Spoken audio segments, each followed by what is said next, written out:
ഓണം ആഘോഷിക്കാനുള്ള തയ്യാറെടുപ്പിലും തകൃതിയായിട്ട് ഉത്രാടപ്പാച്ചിലിൻ്റെയൊക്കെ ഭാഗമായിട്ട് ആളുകൾ വിവിധയിടങ്ങളിലുണ്ട്. അതിനിടയിൽ നമ്മുടെ നാടിൻ്റെ പലയിടങ്ങളിൽ നിന്നും ഈ തെരുവുനായ ആക്രമണത്തിൻ്റെ വാർത്തകൾ വരുന്നുണ്ട്. തെരുവുനായ ശല്യം ഇപ്പോഴും നമ്മളെ അലട്ടുന്ന ഒരു പ്രധാനപ്പെട്ട പ്രശ്നമായി തന്നെ തുടരുകയാണ്. ഇപ്പോൾ വന്നിരിക്കുന്നത് പത്തനംതിട്ട നഗരത്തിൽ നിന്നുള്ള ഒരു വാർത്തയാണ്. അവിടെ തെരുവുനായ ആക്രമണത്തിൽ 11 പേർക്ക് കടിയേറ്റു എന്നാണ് വിവരം.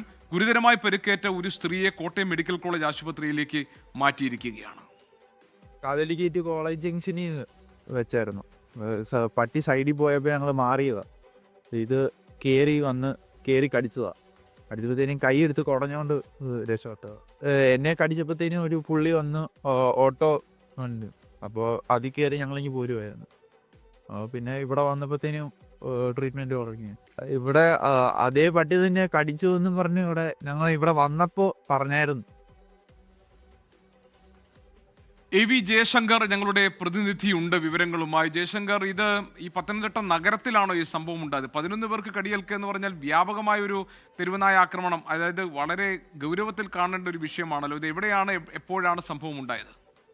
ഇന്ന് വൈകിട്ടോടു കൂടിയാണ് ഈ ഉത്രാടപ്പാച്ചിലിനൊക്കെ ഇടയിലാണ് 11ഓളം പേർക്ക് തെരുവുനായയുടെ കടിയേറ്റത്. ഗുരുതരമായി പരിക്കേറ്റ ഒരു സ്ത്രീയെ കോട്ടയം മെഡിക്കൽ കോളേജിലേക്ക് നിലവിൽ റെഫർ ചെയ്തിട്ടുണ്ട്. ബാക്കിയുള്ള ആളുകൾ പത്തനംതിട്ട ജനറൽ ആശുപത്രിയിൽ ചികിത്സ തേടിയെന്നാണ് ആശുപത്രി അധികൃതർ പറയുന്നത്. ഈ ഒരാളുടെ ഒഴിച്ച് ബാക്കിയുള്ളവരുടെ പരിക്കുകൾ ഗുരുതരമല്ല എന്നും ആശുപത്രി അധികൃതർ പറയുന്നുണ്ട്. പത്തനംതിട്ട നഗരത്തിലും പരിസര പ്രദേശങ്ങളിലുമാണ് ഈ തെരുവുനായ ആക്രമണം ഉണ്ടായത്. Omallur, Puthanpeedika, Santhosh junction, college junction തുടങ്ങിയ നഗരവുമായി ബന്ധപ്പെട്ട് അടുത്ത് കിടക്കുന്ന സ്ഥലങ്ങളിലാണ് ഈ തെരുവുനായ ആക്രമണം ഉണ്ടായത്. ഒരു നായ തന്നെയാണോ എല്ലാവരെയും കടിച്ചത്, അതോ വ്യത്യസ്തമായ നായകളാണോ എന്ന കാര്യത്തിൽ നിലവിൽ സ്ഥിരീകരണമില്ല. ശരി ജയശങ്കർ, ഏതായാലും തെരുവുനായ ആക്രമണം ഇതുവരെ പരിഹാരമില്ലാത്തൊരു പ്രശ്നമായി നമ്മുടെ മുന്നിൽ നിൽക്കുകയാണ്. പത്തനംതിട്ട നഗരത്തിൽ ഈ ഉത്രാടപ്പാച്ചിലിന്റെ ഭാഗമായി ആളുകൾ പലയിടങ്ങളിൽ നിൽക്കുമ്പോൾ പത്തനംതിട്ട നഗരത്തിൽ നിന്ന് വരുന്നത് 11 പേരെ തെരുവുനായ ആക്രമിച്ചു എന്ന വാർത്തയാണ്. ഇതിൽ ഗുരുതരമായി പരിക്കേറ്റ ഒരു സ്ത്രീ ഇപ്പോൾ മെഡിക്കൽ കോളേജിൽ ചികിത്സയിലാണ്.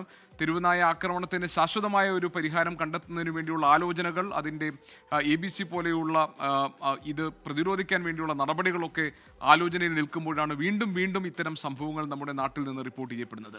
ലോകത്തെവിടെയായാലും ഏത് സമയത്തും 24 വാർത്തകളും ഓഗ്മെന്റഡ് റിയാലിറ്റി പാക്കേജുകളും എക്സ്പ്ലെയിനറുകളും വിശദമായി കാണാൻ ഞങ്ങളുടെ YouTube ചാനൽ നിങ്ങൾക്ക് സബ്സ്ക്രൈബ് ചെയ്യാം.